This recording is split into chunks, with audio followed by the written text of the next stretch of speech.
So this is asking about Syria's healthcare system's fragility and the ongoing recovery efforts as we're shifting from emergency and humanitarian to long-term sustainability.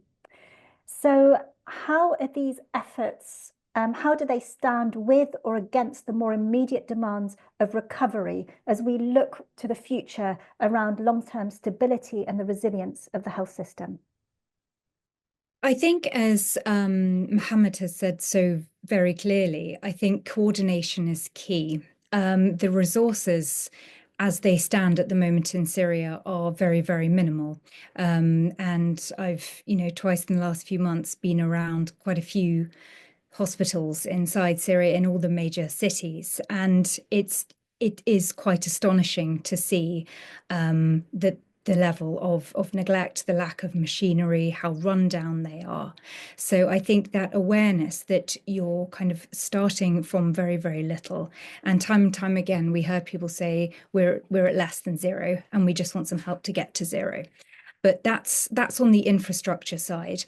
On the human resources side, I think that is where Syria has such a huge advantage and resource, is the kind of incredible civil society organizations.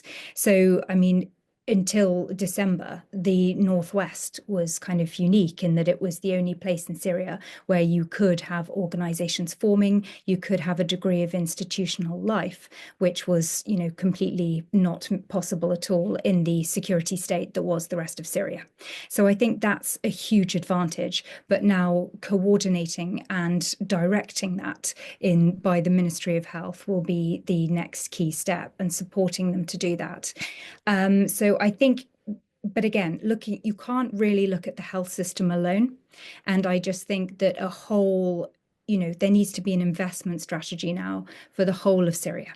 You need homes. We've heard, from a couple of the participants tonight that, when people come back from, Lebanon or Turkey or the UK, but there's no school for their children to go to. There's no clean water. There are no facilities. Their home is a wreck. So I think, again, alongside the repair of the health system, there has to be a broader state building project. And that's what was basically happening in the Northwest the last 14 years. There was a state building project going on. And time again, we hear that actually the standard of healthcare, the standard of services, the roads were paved and in a better state than in the regime-held areas. So it's taking those lessons from the state building project in the Northwest, but realizing that now there's a whole Syrian state that needs help to reconstruct and support.